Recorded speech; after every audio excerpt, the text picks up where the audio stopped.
Now, I'm not going to take credit for this, but I'm going to Christopher Columbus this, right? I didn't discover America, but I don't want the credit for it. I discovered very timely the discovery. reference. In my opinion, I discovered it. You know what I mean? Like I discovered the meme, so it's like I'm the discoverer, right? This was going around. You know, the NFL, the London games, another one this weekend. And we'll talk about it here coming on up. But I just love this. This is America in a nutshell. Someone tweeted that you got to love the audacity of America. We have to go to London, sing our national anthem that's literally about beating the English in a war before a game that we bring back to this country in which we take the name and stole it from a different sport that they invented. The audacity of Americans. And we're just like, accept it, deal with it, and America's on your bringing on your soil football on your soil to sing the national anthem with the American flag about kicking your ass in 1776 to play our game on your soil and bring it to your people and take your money. I just love that. You got to love the audacity. So it's like America, baby. That is exactly what the London games are all about. All the NFL is just an extension of the Revolutionary War. You know, what is it like you see that meme where it's the dominoes where it's like throws tea in the Boston Harbor and then it's like bigger domino, bigger. And then like the biggest one is like people in London rooting for American football. You know what I mean? And football is now football. We've ended up here. Yeah, that's where we ended up. Well, you know, in very distinct uniforms on both sides of the Revolutionary War.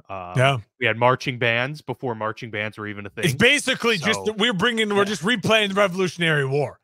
And we're gonna give we're gonna give London a couple bad teams just beat up on them every week. We should probably just make them play The Patriot with Mel Gibson in the stadium. Have a 2.5-hour showing before each game. Such a good film. Such a great movie. That's fantastic. Good stuff. And what a way to launch ourselves into a great London game that was this past weekend between the Jaguars and Bills. But a lot to get to here. Obviously, on a Wednesday, we've got a little bit of an abbreviated episode for you here. Not going to go game by game and give you the deep breakdown of each contest, but really touch on the overall themes of this past week as trends are forming and trajectories are beginning to show here, whether or not some teams are on the up, some teams on the down. But let's get to it. Here we are in week 5 of our recap.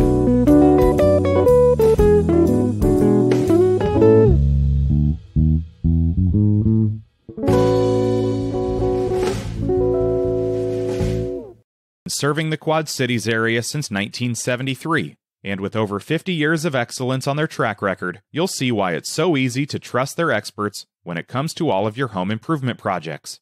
This family-owned business has you covered on all your needs. Protect your home or building from the elements today and get great roof repair services. Need new windows? No problem. Durham Remodeling can upgrade your windows and doors. Whether you want to upgrade the little details in your home or office, or want to tear a room down and start fresh, the expert contractors at Durham Remodeling have your back. Even the smallest changes can completely transform your space. Ready to start entertaining your friends for backyard barbecues? Durham Remodeling will help you plan, design, and build your deck and patio for the perfect outdoor space. Durham Remodeling's work is 100% guaranteed, so you can rest assured that you're getting the best service around. Call 309-786-6715 today for your free estimate for all your roofing, siding, flooring, windows, and painting needs. That's Durham Remodeling, 309-786-6715. All right. Well, we did mention that we're going to touch on a lot of topics from this week, which also includes insane injuries to key players all throughout the league. We'll get to that, obviously, big time in this episode here. But we will discuss the first 2 games of the week because while the London game was absolutely fantastic and very interesting, the Bears played on Thursday night. And so, of course, we got to talk about that, Mark. Your Bears putting up a 40-burger on the Washington Commanders in a 40-20 victory. And Justin Fields, at the time, league leader in touchdown passes. He's now tied for second. that is quite a surprise. But how are you feeling? They get their first win of the season. Justin's looked good the last 2 weeks, albeit against some bad defenses. What's the overall, takeaway on your end? The vibes are turning around in Chicago, and I will say, I said this on my show on Saturday, and I think it stands to reason. I still feel this way here now, almost a week after that win.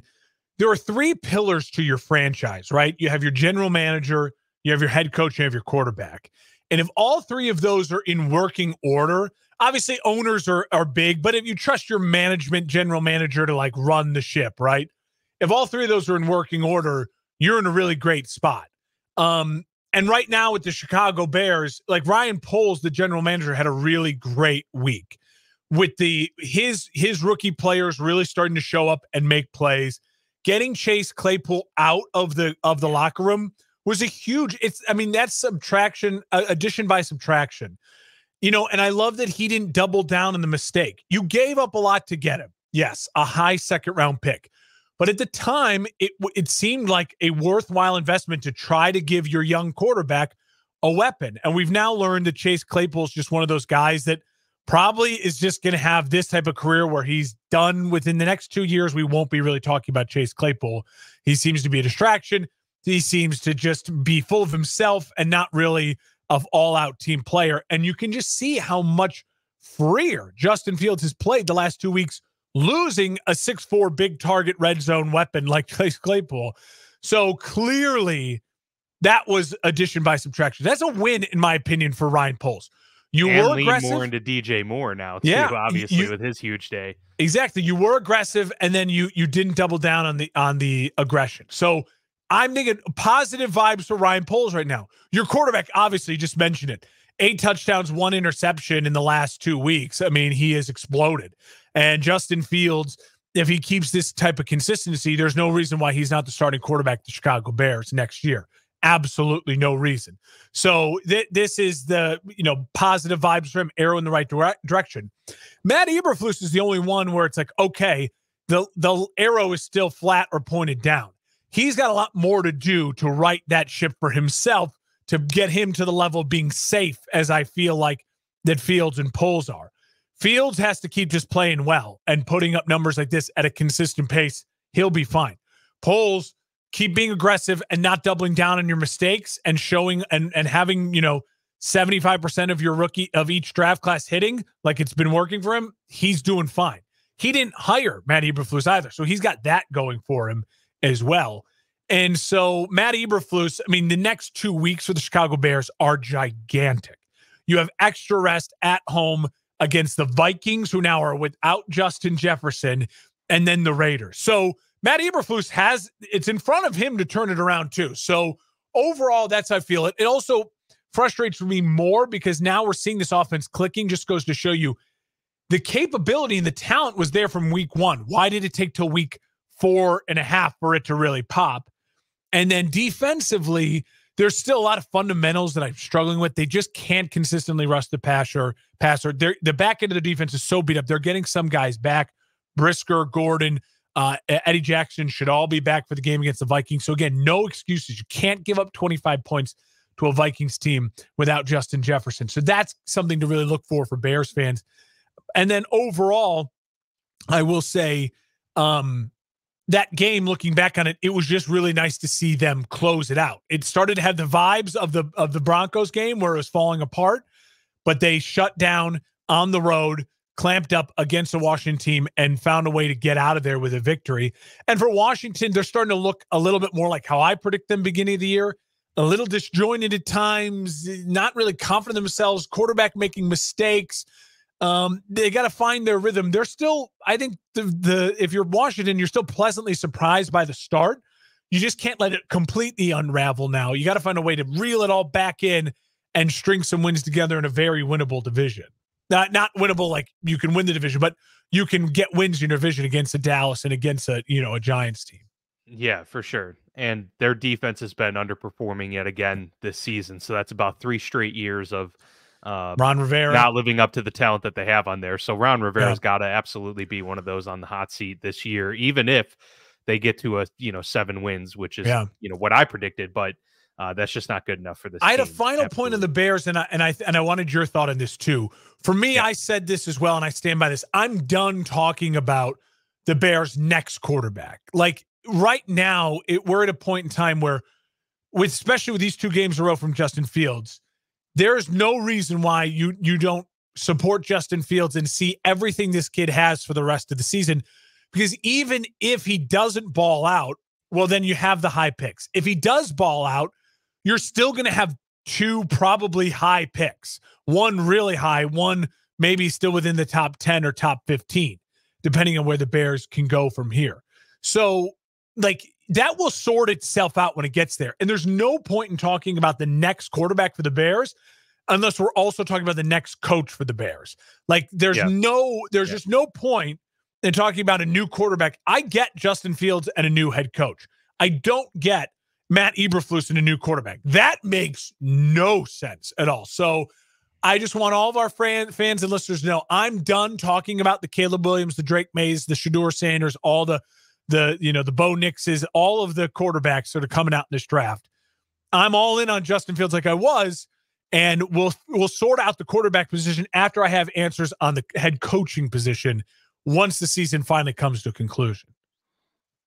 Absolutely. No, I think that's the right mentality to take into this. We got to see more consistency from Fields, but you've seen enough games of his, spectacular talent to know that he obviously can do it. It's just about putting those pieces together, and you got to give him the runway to be able to do that and show it this year. We'll go to the, next game in week 5, 9:30 a.m. Eastern time over in London.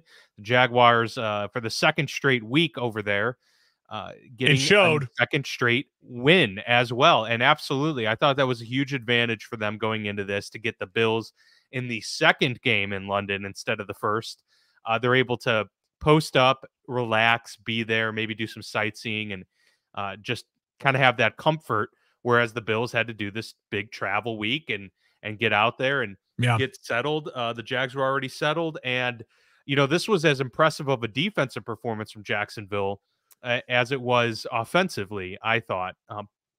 Limiting the Bills to just 20 points in this game. And yes, they had their moments. Of course, Stephon Diggs got his in this game. Gabe Davis came up big in moments as well. But overall, the Jaguars were really able to do the bend, don't break type of defensive mentality that is great in thought, but not always as easy in practice. But they were able to do that and give their offense an opportunity. And really, I thought offensively, they looked about as good as they have these last 2 weeks, really kind of starting to turn the page there. Still not, spectacular performances. We're not getting the 3 touchdown games from Trevor Lawrence that, we saw at the end of last season. 300 yards, though, in this game. And overall, they were able to control the, line of scrimmage and control the time of possession for much of this game. And that's what I thought was really, a telling thing. The only troubling trend that we're continuing to see with the Jaguars is their inability to finish and drives. Like, they keep getting near the red zone and not converting those into touchdowns, which is bizarre given how many, big weapons they have in Engram and Calvin Ridley on the outside, and just the different weapons inside as well with ETN and Christian Kirk and all those guys. So they're going to have to figure that out, because that's something that's, not sustainable season long. But overall, I was encouraged by just their ability to take a phenomenal opponent in Buffalo that was on the rise and really take care of business, and now find themselves in a, more comfortable position in their own division and in the conference. Yeah, I would have been really concerned if Jacksonville lost this game. Buffalo, and I'm not the first one to say it, I'm sure you've heard it before, terrible idea not to leave until Thursday. Here's a word of advice. If you are taking your team to London, you get on you pack for London before you leave for the game you're playing. The Bills should have immediately got on a plane and gone straight to London as soon as they had finished their last game. It makes no sense. It doesn't matter if the front half of your week is screwed up. Then you get that out of the way so that by the time you're asleep on Saturday night, you're in a normal, acclimated sleep schedule, ready to go to wake up to play a game on Sunday. It was a terrible decision. When the Bills finally woke up and played late in the third and fourth quarter, the Bills were the better team, but it was a little too late, and they were still making sloppy mistakes. Overall, I thought Jacksonville did exactly what they needed to do. They went to London. They took advantage of a worse opponent in Atlanta, and then they were the more well-rested, more acclimated team, and they beat a better team than them at home on the road because they were more prepared for it. And so kudos to them for as an organization figuring that out. They come back to the States with some momentum. Hopefully they can keep that going. They have got to find a way to also, in my opinion, just keep letting Trevor Lawrence be an athlete. Like when he's been moving recently, it really creates problems for the defense. And so become a little bit more of a Josh Allen at times, Trevor. I think it's okay. It'll serve you well while you're trying to figure some stuff out, chemistry-wise with your weapons, especially in the red zone. For the Bills, not worried at all. That was a tough spot for them to be in against a very decent and high-end opponent, and their coach put them in a bad spot by not leaving until when they left. And so if they would have won that game, it would have said more about Jacksonville being a disaster and not as good as we thought, as opposed to the Bills being really, really good. The Bills are really, really good. Jacksonville's good, and I think that both teams on American soil playing again, I'd have no issues taking the Bills to win that game. Now, Matt Milano injury, that's really, really concerning. Brutal. Yeah, that's huge, man. I mean, they lost their two best defensive players in back-to-back weeks in Tre'Davious White and now Matt Milano, and not just two of the best players. Like if your two of your best players are defensive tackles, yeah, your interior is going to suck, but at least you have an entire back seven to help alleviate that. But you're losing your number one corner and your number one linebacker. Those are extremely crucial positions. The green dot, the guy calling the defense. That really is a tough one. And now obviously our predictions preseason didn't factor in injuries and such like that, but I'm still feeling more confident now that the Bills aren't going to be the team that many thought they would be coming into the season. That being said, this is one game. It's a standalone situation. They're going to win a lot of games this year. It's just whether or not they're going to be in shootouts. They're going to have to win shootouts. Division. Yeah. And they get to win shootouts, and hopefully Von Miller stays healthy, gets right, and they can, because the Bills can still rush the passer. So if they can do that and be in shootouts, that's how they're going to have to play right now without White and Milano, because those are huge losses. Massive injuries on these teams. Let's talk about Justin Jefferson and the Vikings.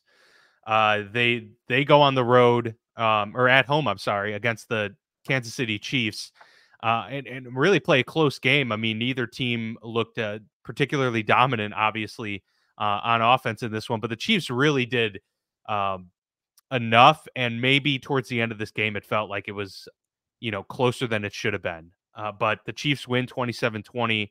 Obviously, the headline coming out of this, Justin Jefferson going to miss several weeks on IR.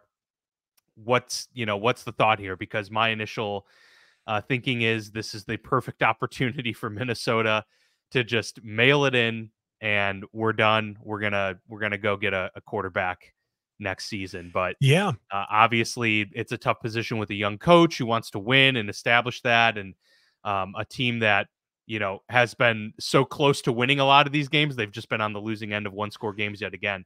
It's tough. But yeah, I mean, you lose your best guy, one of the best players in the league now for quite some time. I'd be shocked if they have him return after 4 weeks. I would imagine that he's going to sit out much of the rest of the season, if not all of it, to be honest. Yeah, we'll see. I don't know. Justin Jefferson's he's a football player, and I think it's the right move to, if a hamstring injury with a guy like Jefferson, shut it down IR. That gives you 4 weeks. That, at least mentally for him, you say to himself, let's not even worry about it. We need you healthy.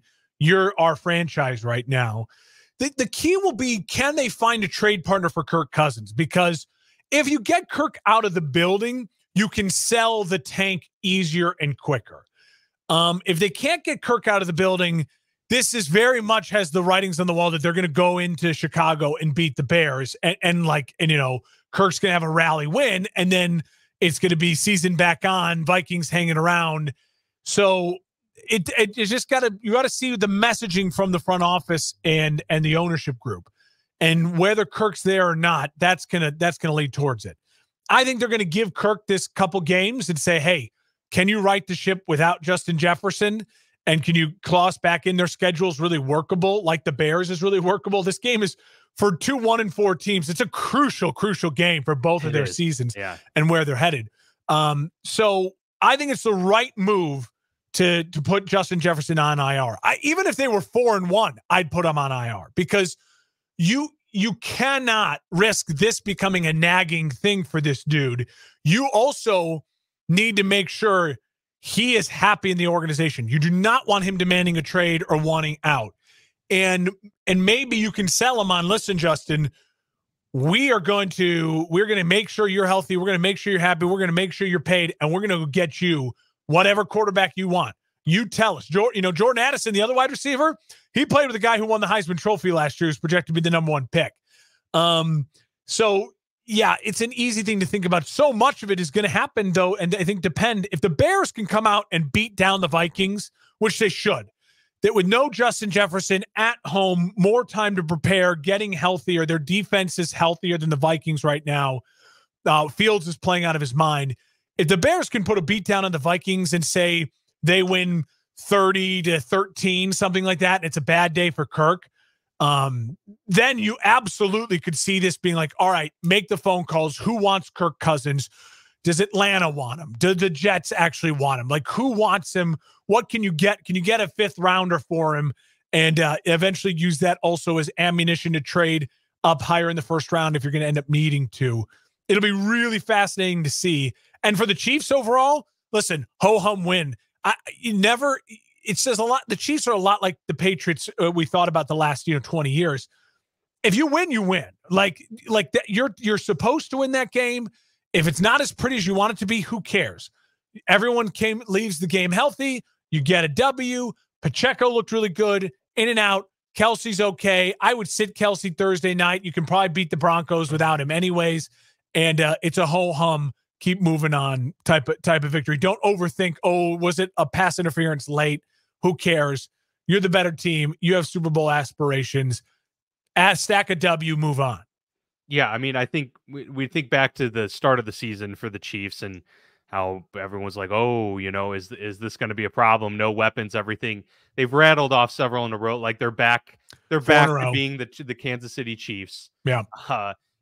Start 0-1, now 4-1. You're looking good. Their division's looking really rough right now. So yeah, from the Chiefs' perspective, they're in a great spot and they're going to be perfectly fine moving forward. I do think they're still going to have to identify that top target among their receiving core, but the fact that they're winning while they're trying to figure that out says everything that they need to. I just want to see more of Justin Ross, the Clemson product, who obviously has flashed so much talent, but we just haven't seen it at the NFL level just quite yet. And he had a nice game. Yeah. They need to, maybe they're just slowly bringing him along. But as for the Vikings, I think it's something fun to think about, something very interesting to ponder with Kirk Cousins being traded. But I just keep going back to the thought that when was the last time I can't think of the last time that a prominent player was traded mid-season, let alone a prominent quarterback traded mid-season. Jimmy G, but he wasn't prominent yet. He was just potential. Okay, yeah. He was just the potential. Yeah. But that's, right.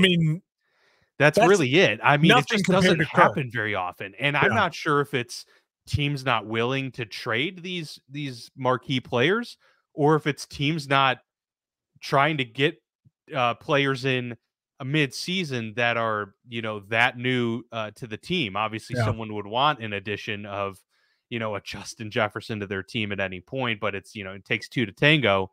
And so, yeah, it's just interesting. I feel like almost more times than not, when it comes to these big types of moves that are put out there, they just don't end up happening. And we go back to who are the destinations even for Kirk Cousins? Everyone's talking about the Jets. Everyone's saying, that's the one I'm seeing the most of is, get Kirk Cousins on the Jets and this team can salvage their playoff hopes. But Kirk's not going to take a pay cut. You're going to have to pay him some money, and they're already paying Aaron Rodgers a decent amount, and Zach Wilson's making more than a backup quarterback.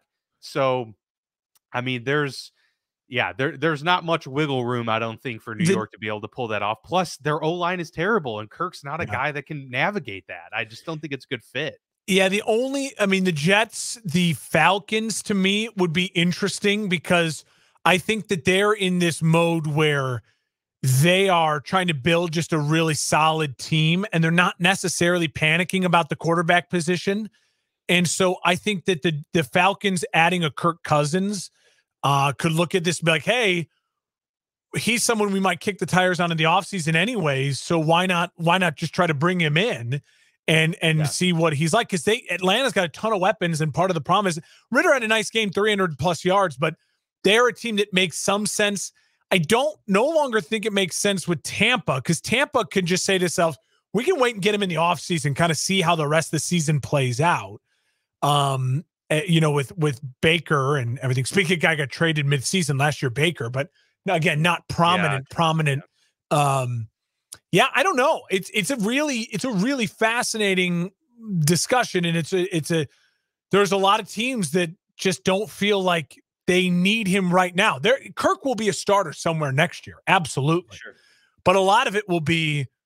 I think there's pressure from the league though too. Like, you cannot signal tanking, and they don't want it. And that would be a huge signal of tanking. You lose to the Bears, you trade Kirk Cousins, Justin Jefferson's on IR. That's a huge signal of tanking. Yeah, for sure. So hopefully Justin Jefferson's able to rebound perfectly fine from this, and we're seeing a lot more of him. But yeah, the Vikings are going to struggle because of this, and we'll see where this team goes. But yeah, it drives home. If the Bears give up 25 plus points again for the 16th straight week in a row to a Justin Jefferson-less Vikings team while being at home, you fire Matt Eberflus straight into Lake Michigan. Well, they didn't give up 25 plus last week. They gave up 20. Oh, okay. Well, there you go. Finally, that ended but the that streak. Was probably the True, end. That ended the streak. But like in the losses, so there you go. Don't restart the streak. You can't. You can't restart the streak. You fire Matt Eberflus straight into Lake Michigan. One of the highest of highs and lowest of low stories so far this year is the Colts' Anthony Richardson, and unfortunately, he looks like he's going to be out for an extended period of time. Maybe surgery. They're talking now. We're seeing best case scenario. He misses 3 to 5 weeks, and that even seems a little bit optimistic.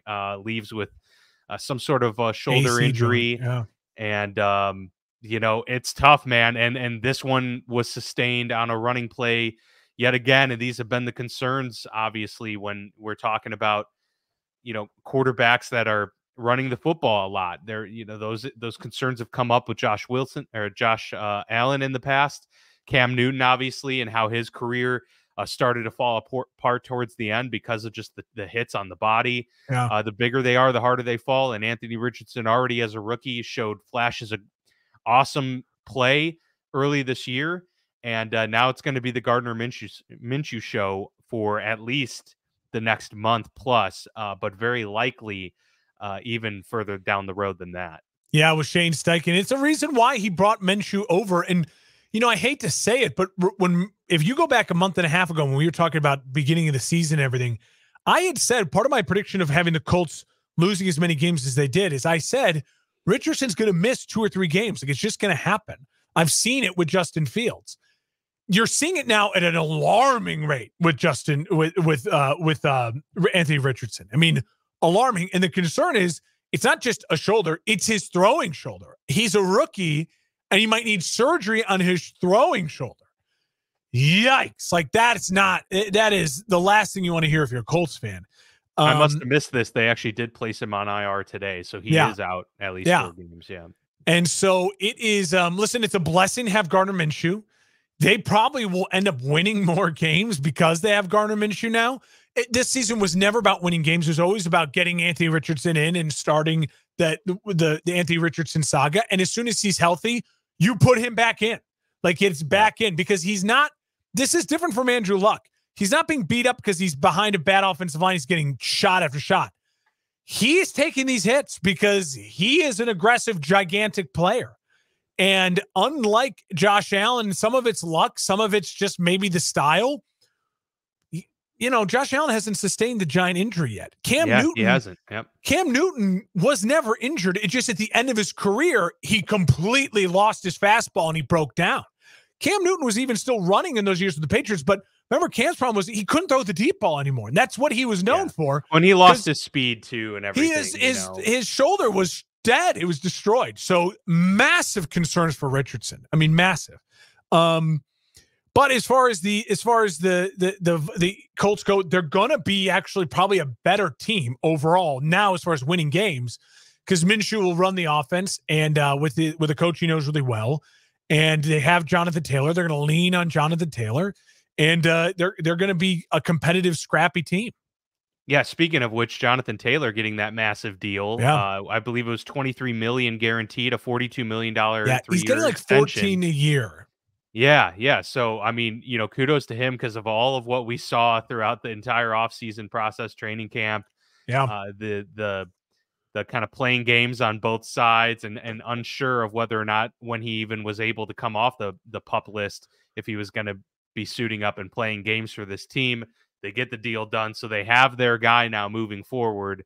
And so and it's perfect timing because now they're absolutely going to have to lean on him even more so. On the flip side, the Dolphins kind of struck gold with several running backs in their deploy. Raheem Mostert having a career year, but then obviously Devon Achane, the rookie, was exploding the last 2 weeks with just some massive games. Set the team setting records in the process, and then he goes down with a knee injury. He has been placed on IR today as well. They're going to get Jeff Wilson back, so probably won't miss too much of a step, but still for the Dolphins, a tough blow for them. The good news is that their scheme is set and made to work with several different people in the backfield, and so Raheem Mostert and Jeff Wilson Jr. should be taking the rock for the time being, and they seem to also be still firing on all cylinders, relatively speaking. So the Dolphins are one of those teams that are continuing on that trend, despite the injury luck or unlucky injury status that they've had over this last week. Yeah, to me, the interesting thing is going to be how do they integrate Claypool once he finally gets going? It should be this upcoming week. I've heard rumors they're going to try to play him at tight end because they're going to play like this kind of fast, which, again, the dude can't block. So good luck, Miami. I don't know what they're doing with that. Through 5 games, this is from Adam Schefter. I don't know if you saw this. Through 5 games, the Miami Dolphins have now had 2,568 total yards of offense. They have now had the most yards of total offense by any team in the first 5 games of NFL history. Passing second only to the Greatest Show on Turf, right? No, they passed the Greatest Show on Turf. Right. That's what I'm saying. They passed the Greatest Show on Turf. Yeah. So they passed the Rams as now they're in second. So what we are seeing from the Dolphins is historic, and so don't let it. I wouldn't say you don't want to overreact, but you also want to make sure this isn't a fluke. Like, they are really, really offensively skilled and gifted. Remember, it's September, October football. It's not November, December football, January football, which is why I think we all still have this little tiny pause on Miami, but they're historic right now. Achane, it's a bummer, but they have guys coming back. I don't worry about this offense skipping a beat. Achane was their backup running back anyway. So we're talking about like, oh no, woe is me. They lost a backup running back. Well, they're getting their other backup back that most are is the starter. Like they're going to be fine. And I trust Mike McDaniels with anything right now. The dude is just terrific. And you can just tell how well of a coach football team they are. And I give them a lot of credit, for their win against New York this weekend, because that was one of those games where it's like, if they would have lost that game, it is full on push the panic button in Miami. Like, Miami's a fraud. And you could see them maybe, losing that game. Like, everyone's building up to the Bills game. You lose that one. Trap game. Yeah. Trap game. But no, they came out and they got the job done and they beat up on a bad opponent. It's very similar to like the Lions won this weekend. People are saying, well, you're making too big of a deal of the Lions win against the Panthers. No, I'm not. at home, a team they're supposed to win, and they go out and they pound the crap out of them. Like, they just demolish them. And that's what Miami did too. Like, those are like, the team is showing you who they are. Like, that's mental preparedness and coaching for football games. That's just like, we're going to learn a lot about the Bears and the Vikings this weekend. I hate to go back to it, but it's a great example. Like, the Bears need to win this game, should win this game. The Vikings are almost waving the white flag. So if they come out and beat the Bears, it again is going to talk about the coaching, mental preparedness, and all those intangible things beyond just the talent and the names on the roster. Miami and Detroit, impressive wins this weekend, even though they were against lesser opponents. All right. Well, we'll get to some more injury news and some more games right after this. Transform your body into a canvas of exquisite storytelling and profound self-expression with the skilled hands of Ryan Allison. Craft custom masterpieces that tell your unique story together. Ryan specializes in color tattoos as well as black and gray.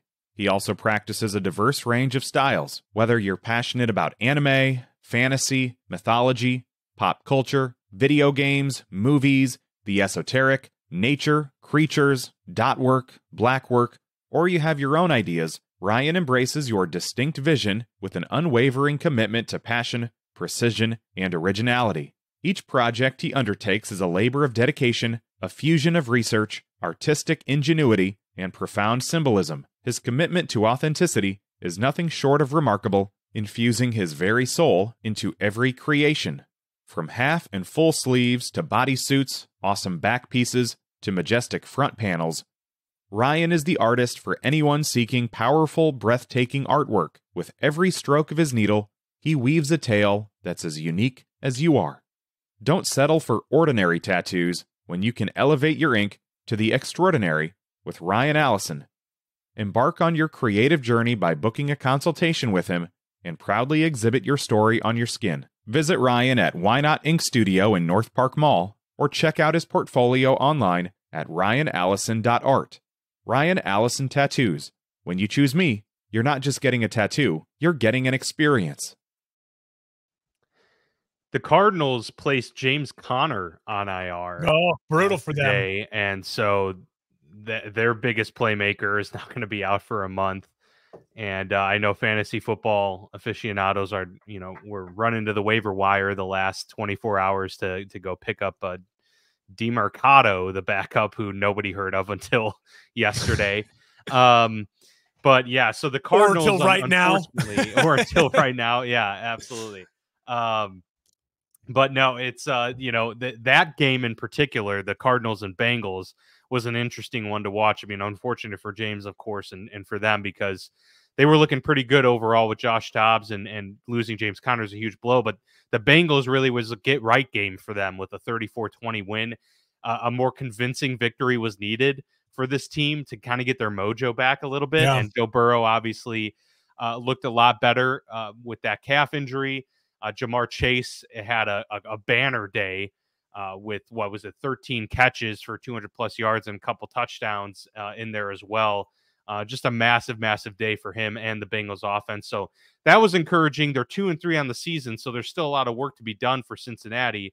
But to put themselves in that position where they're really only a game out of the division, because there's a lot of parity there right now, they have to feel good about their chances. And Joe getting a game in where he throws for 317, 3 touchdowns, that's got to feel good. Also, it was 3 touchdowns for Jamar Chase. Yeah. So 192 yards, 15 catches, 3 touchdowns. What a massive game for him.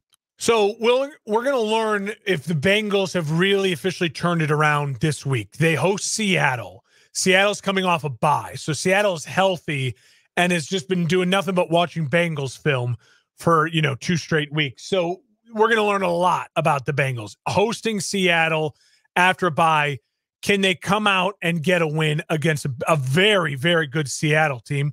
And, Seattle is kind of hiding under the radar there, right? Like, who's thought about Seattle? Well, they're 3-1, just had a bye. You forget about the teams who are on the bye, right? And so that's a really fascinating game this weekend. The Bengals are favored, I think, by like 2.5 at home. So that's one of those, I'm going to stay away from the line, but it's going to be a really fascinating, we're going to learn a lot about those teams type of watch. Overall, I think the biggest takeaway for me from watching that game was, again, I am not a fan of Gannon, still the head coach for the Cardinals, because he's just a weird guy. He's a defensive guy. The whole shots, pew, pew, pew thing, like none of it still sits well. And yet this team really fights and scraps and claws. So I don't know what it's going to take for that to change for me to start believing in him. But all I know is that the Cardinals are doing everything in their power. Remember, the Cardinals have 2 first-round picks too this year. The Bears do, and the Cardinals do, but the Cardinals have the Texans' other pick. And so the Texans are doing the opposite of what the Panthers are doing, and they're kind of running in the opposite direction. And so the Cardinals, they're going to have a really, really flexible offseason, right? You're going to have a ton of flexibility. If you don't love your head coach, you fire him, you move on, you get an offensive guy, and you have all these picks. You have Kyler Murray, you have a ton of different options. It's very similar to what the Bears are going to have. You're going to have the options to fire coach, to keep a quarterback, to draft a new quarterback, to just load up on weapons at the top of the draft, or get a ransom for a number 1 pick. So the Cardinals, what's fascinating to me is it seems like they're starting to build a scrappy culture, but I just don't know what it's going to matter if they end up with the first pick that changed the culture, that changed the quarterback, that changed the coach. So right now they're kind of a fun watch, but beyond that, they are, to me, so much of it is going to be, does Kyler play? When does he play? And what does that version of the Cardinals look like? Because that version of the Cardinals starts to feel a lot more like the Chicago Bears, where it's like everyone is desperate to win games and get their pick away as far away from the top as possible so they can keep their jobs. So right now, the Cardinals feel like a tank team. If and when Kyler plays, they're going to feel a lot more like the Bears team, where it's going to be like, no, we got to win games and save our jobs here. Yeah, no, for sure. I mean, that's always, in the back of the head when you're competing in these environments. The Cardinals are 1-4, so it's like, as competitive as they've been, it's like they could, the tank game is still on, but unfortunately for them, the Houston Texans own their first round pick, so they're kind of in that position. Or I'm sorry, they own the Texans' Houston's first round pick. Yeah. So they actually could position themselves very nicely in the top 5. But the way Houston's playing, maybe it'll be not as high of a pick as they initially thought. But like it's one of those things where you say to yourself, the Bears and the Cardinals, like if Kyler comes back and plays really, really good football and they helps them win 4 or 5 games down the stretch, right? Just like if Justin Fields right now, if what we've seen the last 2 weeks stays for the rest of the year or somewhere close to it, and the Bears end up winning 6-7 games, like they're going to be, those 2 teams will be far enough away. If the Texans start turning it around and playing poop, and if the Panthers stay really, really bad, and the Bears end up with the 1 and 2, the Cardinals end up with the 1 and 2 pick because the Texans and the Panthers, that's where you say to yourself, you're in a really great spot as a franchise, because then you feel like you have your quarterbacks and you can get a ransom. The Bears got DJ Moore because of that and got all that stuff. Like, think about, you do that again, you can get another A-plus player and picks. Like, it is out there. Those things are gonna be out there and more, because Marvin Harrison Jr., man. It's going to be out there and even more, because people are so much higher on this year's draft class than last year's draft class as far as the quarterbacks go. So for right now, I do feel very much so the Cardinals are kind of a non-story until they become a giant story. You know what I mean? Yeah, for sure. But speaking of the Panthers, I want to touch on that real quick, because obviously, Bryce Young being the number 1 overall pick, totally different situation there in Carolina than in Houston. But I mean, the number 2 overall pick, CJ Stroud, is outplaying him. And this was something that doesn't come as a surprise to you or I, because we both felt that CJ Stroud was the better prospect. And now we're kind of seeing more rumors circulating that really there was a difference in view between Frank Reich and owner David Tepper of which quarterback to take. Is interesting, because Frank Reich, all the way leading up to the draft and afterwards, had talked about how Bryce Young was the guy all along and all of that. But it's interesting to see the differences there, because CJ Stroud is living up to the billing, whereas Bryce Young continues to struggle, and the Lions nearly doubled up on the Carolina Panthers this past weekend, 42-24. Yeah. Of course, they're a good team, and so you expect that to happen. But Bryce is continuing to struggle, and there's not as much pop and pizzazz that we're seeing with CJ Stroud in Houston. So what do you make of this? And do we feel that this is another sign of potentially owners pushing themselves a little bit too much into the product on the field when it's really the coaches and the evaluators that maybe you should trust and lean into a little bit more? And we're seeing this in Dallas as well, where Jerry Jones is double, tripling down on Dak Prescott right now. I know. Well, that's Jerry. I mean, Jerry's Jerry. Yeah, I think if you're a Carolina Panthers fan, I would tell Panthers fans this. Your job is to put the pressure as much as you can possible with tweets, with billboards, with whatever you can, to calling into radio shows, like, because people listen to that. The owners listen to that. That writing letters to the editor, pressure your sports writers. We said it before. If you draft Bryce Young, you have to build a team that looks like the Miami Dolphins and the San Francisco 49ers. Your team has to look like that in order for your quarterback to win you Super Bowls. Because he is Tua, he is Brock Purdy. He's them. And that's fine to be at. He's Mac Jones. Like, that's they're fine. Both playing very well right now. Like, you know what I mean? Like, that's fine. Like, that works in the NFL if your coaching staff and your organization has built a roster that supports that type of quarterback. CJ Stroud, what we're seeing, he's a little bit more, hey, just a big, strong dude who can go in there and play at the NFL level. And I would argue that the two worst receiving cores in the NFL after maybe the New England Patriots are the Panthers and the Texans. The Texans, I mean, what is it? Robert Woods and some young guys. Nico Collins and but again, he's making them. I'd never heard of them before Bryce, CJ Stroud started throwing them the ball. You know what I mean? Is it Puka Nacua or is it Matt Stafford making Puka Nacua? You know what I mean? Like, it feels a little bit like that in Houston. So I'll just say this. Houston should feel great. They should feel great. They got it right. Anderson's a stud. CJ Stroud is by far the best looking quarterback in this draft and last year's draft. And maybe even out of the last 3 years, you might take him second behind maybe only Trevor Lawrence if you look at all of that as of right now. He's playing that good. It's that early. But with Bryce, you can't panic. And if I was the head coach, if I was Frank Reich, I would if you're having these daily meetings with Tepper, which is so ridiculous, which owners don't do that. It's so bad. But if you were every day, I'd say, we have got to look like the San Francisco 49ers, sir. We got to look like you got to go out. We got to draft to look like the Niners. We got to have the best offensive line and the best defensive line in the game of football. And then I need weapons who can get the ball within 5 to 10 yards of the field of the line of scrimmage and make plays. Because that's what the Niners do. You have the best offensive and defensive line in football, and then everything is within 10 yards of the line of scrimmage, and we're going to physically dominate you. And with or you do what the Dolphins do. You say, we have one of the best offensive lines, the best defensive line in football, and then we have the fastest men who play football on the planet, so they can turn 5-yard hitches into 60-yard touchdowns. Or they can turn. We have a guy who just throw them go routes, and they can be wide open like he was in college.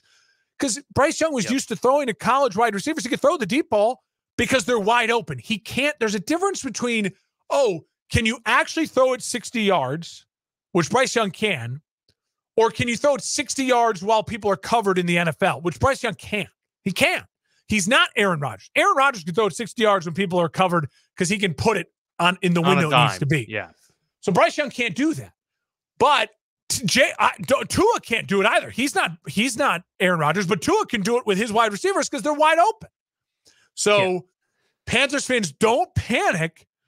The panic will set in is if at this time next year your roster still hasn't taken improvements and steps in the direction to look like the Dolphins and the Niners, and you're still running a weird offense that just feels disjointed.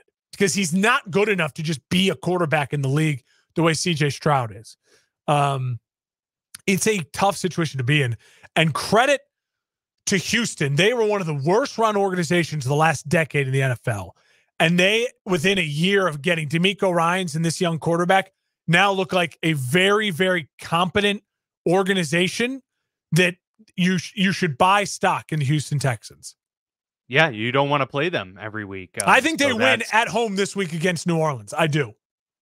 It could very well happen. New Orleans, despite the showing that they put here, shutting out the Patriots, by the way, back-to-back worst losses for Bill Belichick. They've been outscored 74-3 in 2 games, the Patriots. It's unbelievably terrible. Very rough situation there in New England for sure. But yeah, I mean, the Saints put up 34 on them. But I could see the Texans absolutely winning that game, just the way that they've been playing. Oh, what was that? 72-3. Sorry, I checked my stats. Gotcha. Are the Cowboys frauds? Well, I thought that from the beginning of the season. I mean, I think we're both on the same page with Dallas. It's just, this was the first point in the season where it's like total validation, right? I mean, yes, they're playing the best team in the league right now, unquestionably. But it was the Cowboys that were puffing their chest all week long. It was Jerry Jones getting on the radio talking about how, if we want to make it to the Super Bowl, they're going to hopefully have to come through us and stuff. Obviously, kind of a soft arrogance there a little bit. But 32-point gap. You put up 10 points. Yeah. It's bad. It's bad. And Dak Prescott is just not able to overcome good defenses. And in this case, a phenomenal defense. Meanwhile, Brock Purdy is doing everything right. And this offense is humming. They are the best team in the NFL right now. To me, there's no question about that. Do you think that they're the bona fide number one team, or do you think that the Chiefs or the Eagles are right there with them? I have the Chiefs and the Eagles still ahead of them, just in the sense that I think the Chiefs have the best defense Patrick Mahomes' career, and he's Patrick Mahomes. So, and it's Andy Reid. I get that. So, but they're 5-0, and they've blown teams away. On paper, the Niners are the best team. But if you're telling me, I have to put money on a team to win the Super Bowl, I'm going to go Chiefs, I'm going to go Eagles, then I'm going to go Niners in third. Well, that's fair, but I think power rankings are much more like, what have you done for me lately type of thing. No, that's what they I'm are thinking in the vein of power rankings. I would put them at number one right now. I look at things differently. I'm projecting. Who do I want always be thinking forward. I'll say this. I don't think a blowout win over Dallas is that impressive because I'm not a big believer in Dallas. They're not. And I'll say this, Dallas, even if they had Diggs, right? Which losing Diggs, it sucks, right? But name what's a great player who hasn't played for the Steelers the last 3 weeks because of injury? Yeah, Cam Hayward, Deontay Johnson. Yeah. But Eddie Jackson for the Bears. Every team right now is missing key starters. Some of them are missing star starters. It's just the NFL. That happens.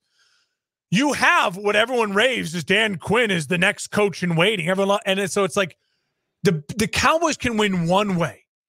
Their defense comes out and is playing lights out, and their offense then manages the football game. The Dallas Cowboys offensively are bad. They're just not good enough to compete at that level of football. The Dallas Cowboys are a very good middle of the pack team who could probably destroy the Bears, beat up on the Broncos.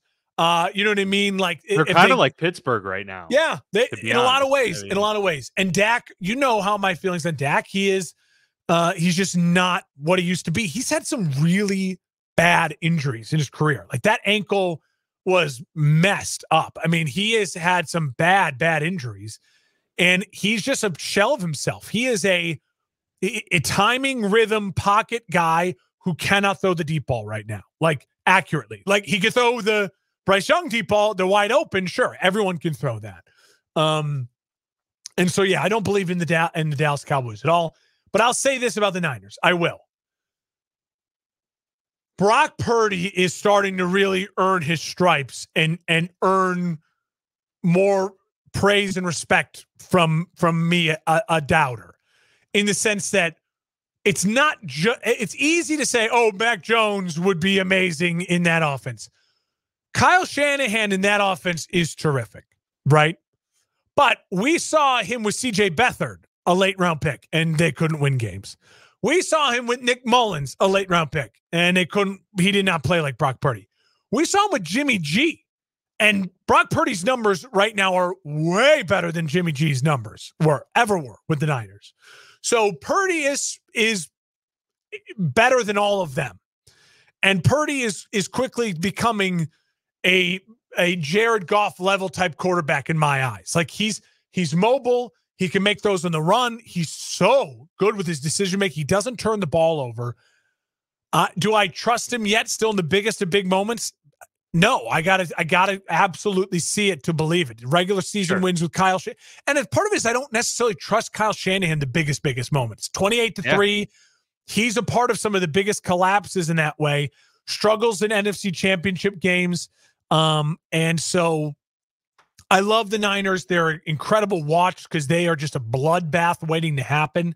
But I will say this about Purdy. He is starting to really earn some legit credit and street cred. And Dan, I think it's a funny thing to think about. If you look at the last 3 draft classes of quarterbacks, right, from the Trevor Lawrence #1 overall pick to just this last year with Will Levis and all them, quarterbacks year 3 and younger, where's Purdy in that ranking? I mean, in my opinion, Lawrence, Stroud, Fields, Purdy, Pickett, like, you know what I mean? Like, where is that? He's better than Wilson. He's better than Lance. He's better than every quarterback who was drafted ahead of him, except for maybe Pickett. And even then, I think it's really close. And I think a lot of people would take Purdy over Pickett right now. Right now, absolutely. And then at this year's draft, I mean, he's better looking than Bryce Young, and he's better looking than Anthony Richardson. I wouldn't say he's better looking than C.J. Stroud overall. C.J. Stroud is bigger, physical. I'd want C.J. Stroud over Purdy, but he's right there. I mean, he's right there. Yeah, no, he's fantastic. And he's perfect for what they want. So it's one of those situations where it was the perfect confluence of scheme, player, marriage that's just working out beautifully for them there in San Francisco. We had the NHL season begin yesterday. The Bedard, the next 15 years for the Chicago Blackhawks began yesterday, and the Blackhawks get a win over the Pittsburgh Penguins in Pittsburgh, and Fire Canada chants rang out in the arena, which was may have been a little confusing for some of the players since there were many Canadian players on the ice. Like, what the hell? What's going on? But all that being said, the Steelers get a very Steelers-Ravens-esque victory over the Ravens, and now the Steelers are first place in the division. They look terrible for 3 quarters offensively and then able to put it together. Kenny Pickett, I will say, of all of the criticism that there is to be had for him, and there's quite a few, he runs into pressure a lot, gets a little bit happy feet, doesn't seem to go past his first read often.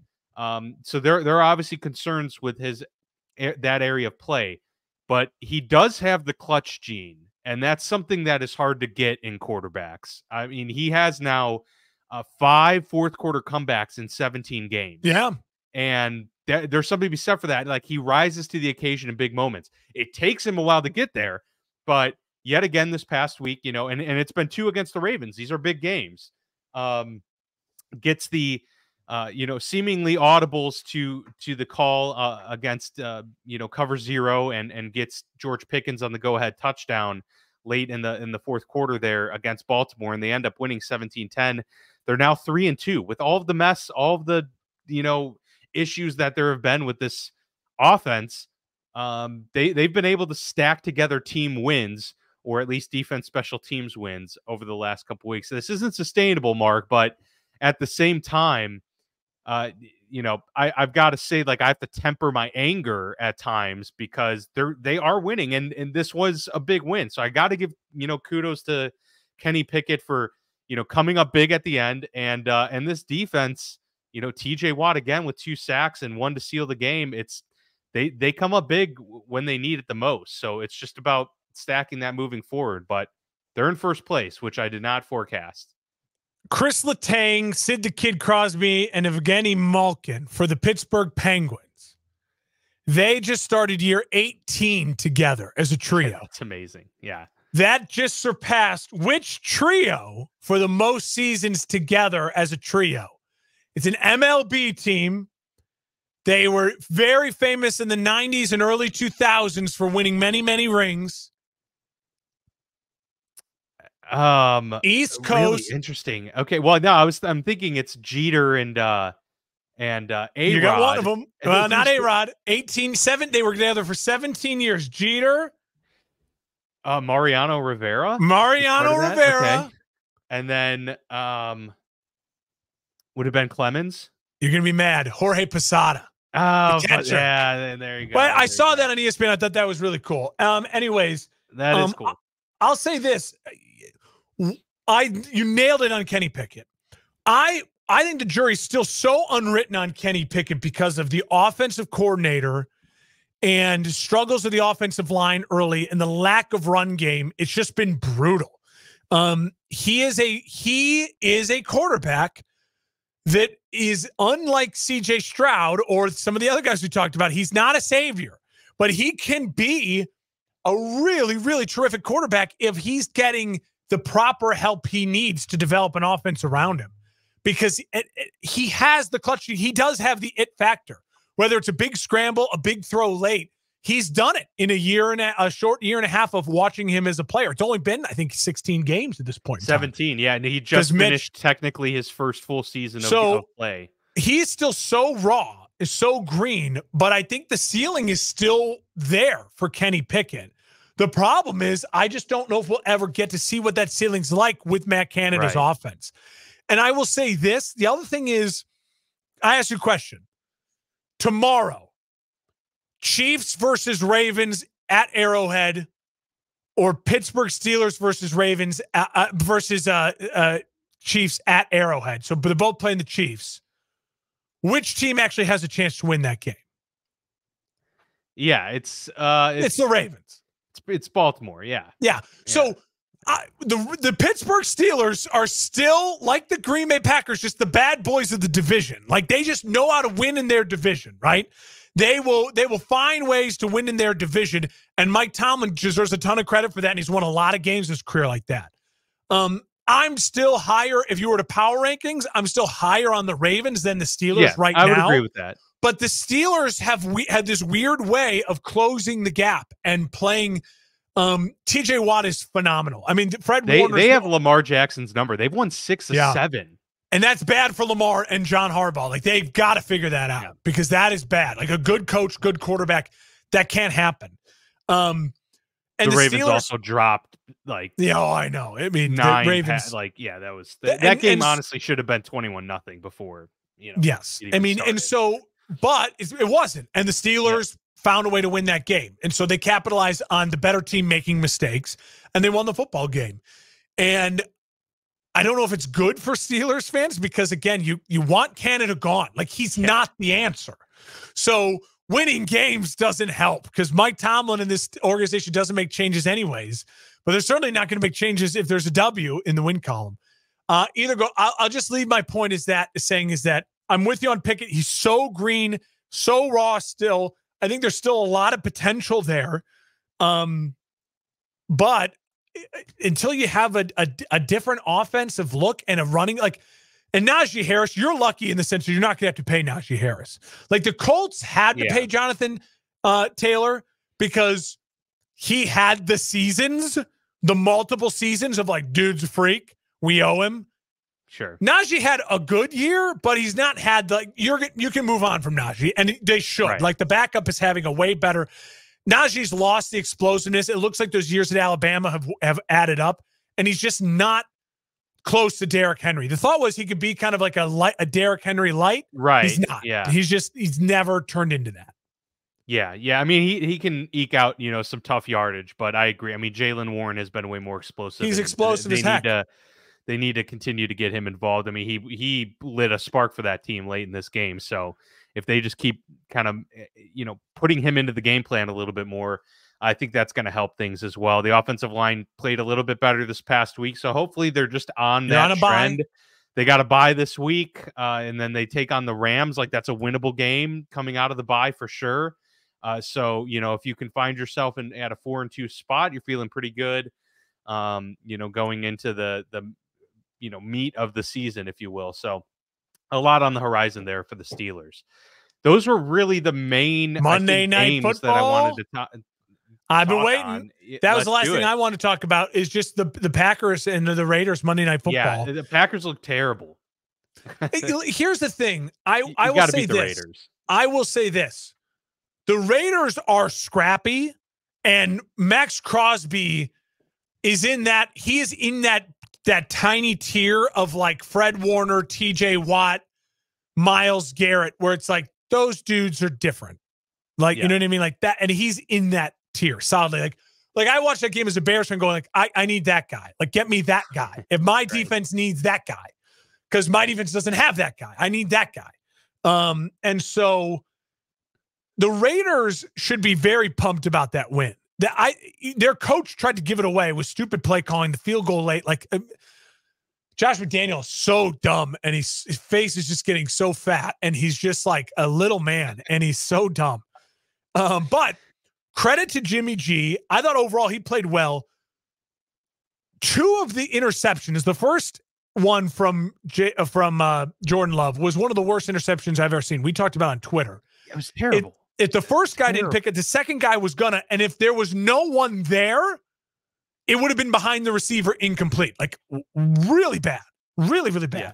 And the second interception on the deep ball, again, it was just underthrown and given up for the defender to make the play, and it was not at the back corner of the end zone. Like he had him beat, and it was underthrown, and you couldn't even give your receiver a chance to make the play. The second interception on the tip, it is what it is. I'll say this about Jordan Love. I hate that the Packers are on a bye week. I think that's bad for the Packers because they had basically an extended bye week. They were Thursday Night Football to Monday. It was a long, long gap. And now you're on a bye week. This kid just needs to play football. Like he just still doesn't look like he's got consistency. And now you're without Bakhtiari, so your offensive line is taking a hit. You have weapons. Dobbs had to catch that ball, but him and Watson are not. They're not the worst receiving core in the league, and so you have great running backs. I don't see the offensive spark from the Packers right now. Like, where's the creativity like we see with the Lions and the tight end play, and then we see with the Niners with the tight end play? Where's that creative? They trust their quarterback, or they're having fun. I don't see any of that. And I don't see a quarterback. I see young Dak Prescott. I see a guy who's really mobile and within 20 yards can be really deadly and accurate. And when it's a deep ball, it's a little bit of hold your breath. Yep. Totally agree. All right, before we leave, do you want to get into Thursday Night Football coming up tomorrow? Yeah. A quick preview as the Broncos visit the Chiefs, and a tale of 2 teams in completely different states of their franchises right now. Chiefs 4-1, Broncos 1-4, and have been embarrassed a lot lately. We've got Kansas City coming in at home, minus 10.5. What do we think about that? I feel like the Chiefs should cover that easily. And with the way the Broncos are playing and the Chiefs defense is playing, I feel even a little bit more confident than that. So honestly, despite that being a pretty big spread that I would want to steer away from most times, I think I would take it with the Chiefs. Just the way Denver's been playing, it's just brutal. And it's an Arrowhead, of course. If you can get the 10.5 now and then Kelsey plays, you feel really good about that.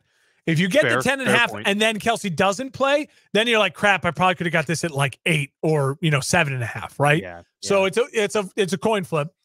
If you're just looking for a sure win, the Chiefs money line, the Patrick Mahomes does not lose to the Broncos. He definitely doesn't lose to the Broncos at home. I'll say this. I think it's a big Isaiah Pacheco game. That Broncos defense is bad against the run. And I don't think Kelsey will play.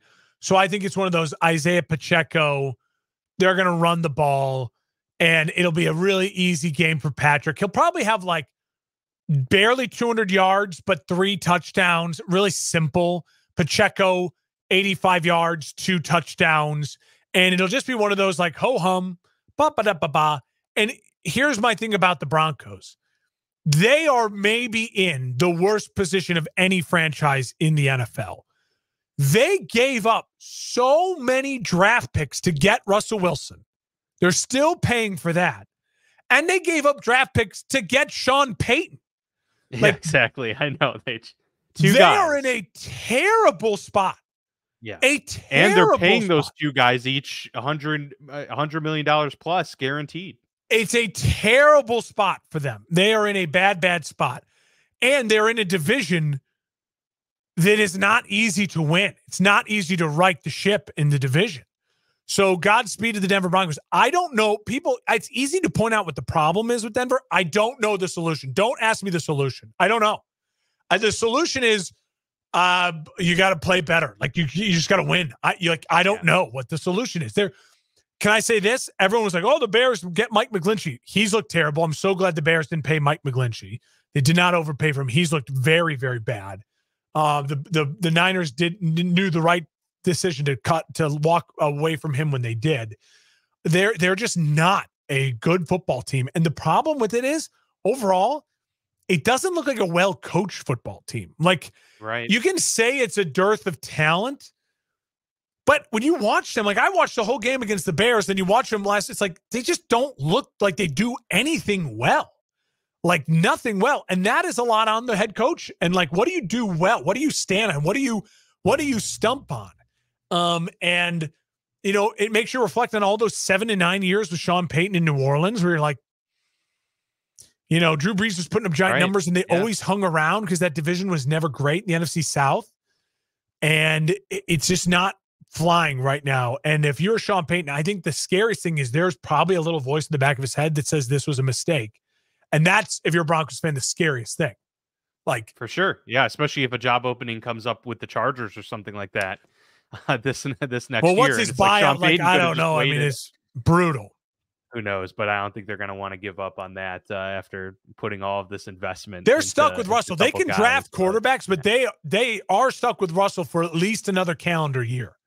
Yeah, for sure. Yeah, they're going to have to figure something out. Yeah, because I don't think either one of those guys is going to handle going, 2-15 or whatever the next 2 years. It's just not in either DNA. So rough outing really for the Broncos so far, and I feel like another one's on the horizon coming up tomorrow evening. So that does it for our look at a very injury-riddled week. Yeah, go ahead, Mark. Next week, the debut of the Super Bowl plane. It comes back. Yes. I feel good about it. I almost debuted it this week, but there's a lot of that, like, first class, business class. Like, it's just a gray area. I feel I'll have a lot more clarity next week.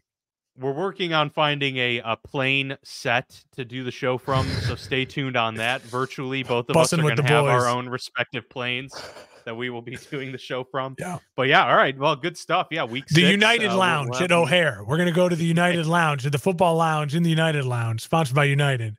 Yeah. Do you have the football lounge mileage plus? Like we're going to have a credit card pretty soon. Get the merch and we'll be off and running with that. But yeah, that'll do it for this week 5 recap episode here on the Football Lounge. Be sure to check us out on YouTube, Facebook, X, Instagram, Threads, everywhere at FB Lounge Pod. And be sure to like and subscribe as well. And you can check out all of the content from the For Frequency's Sake podcast network at For Fantasy's Sake QC.com. We'll see you back here next week with our Week 6 recap.